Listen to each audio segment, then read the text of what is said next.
A reforma trabalhista trouxe um maior privilégio aos acordos coletivos, estabelecendo inclusive que eles podem ser firmados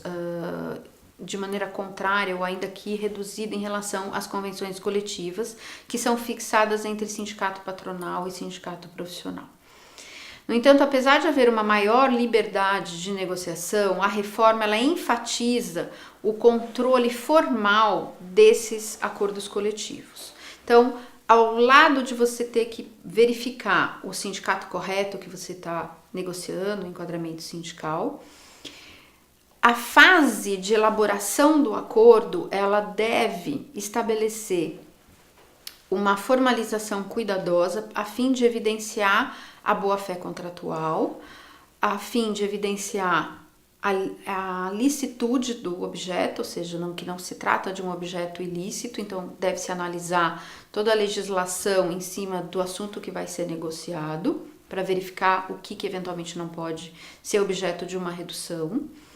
E, além disso, toda a documentação de assembleia, a verificação do quórum, é necessário verificar no estatuto do sindicato dos trabalhadores com o qual se está negociando, se o estatuto para aquele tipo de negociação, para aquele assunto que está sendo negociado, exige algum quórum especial, se exige alguma forma de votação especial, que pode ser por aclamação, que pode ser por escrutínio secreto, que pode ser por assinatura de lista, né? Qualquer ato praticado em desacordo com essas regras formais é uma brecha para que aquele acordo seja considerado nulo. Então é muito importante essa verificação pré-assembleia,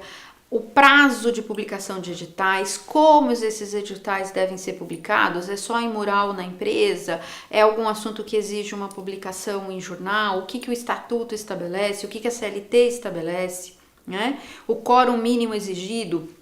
o quórum sindical está de acordo com o quórum mínimo da CLT, ou ele é inferior e ele não pode ser inferior ao quórum mínimo previsto na CLT, ou ele é maior que o quórum da CLT, então eu preciso verificar o quórum previsto no Estatuto Sindical, né? A assembleia deve ser documentada no momento em que ela acontece. No momento em que a assembleia acontece, a ata da assembleia deve ser redigida ainda que à mão. Deve haver uma lista de presença de todos os trabalhadores que estão ali, que não se confunde com uma eventual lista de votação, que aí é uma segunda lista em que o trabalhador vai assinar a escolha dele pela aprovação ou não do que está sendo negociado. Se a votação for ser feita através de voto secreto, então a apuração, a nomeação da comissão que vai fazer aquela apuração, a apuração e a ata de apuração que deve ser elaborada e redigida, tudo no mesmo momento em que tudo está acontecendo. Não se pode mais fazer como se fazia em alguns casos, né, de uma maneira irregular, mais informal, porque o controle formal não era tão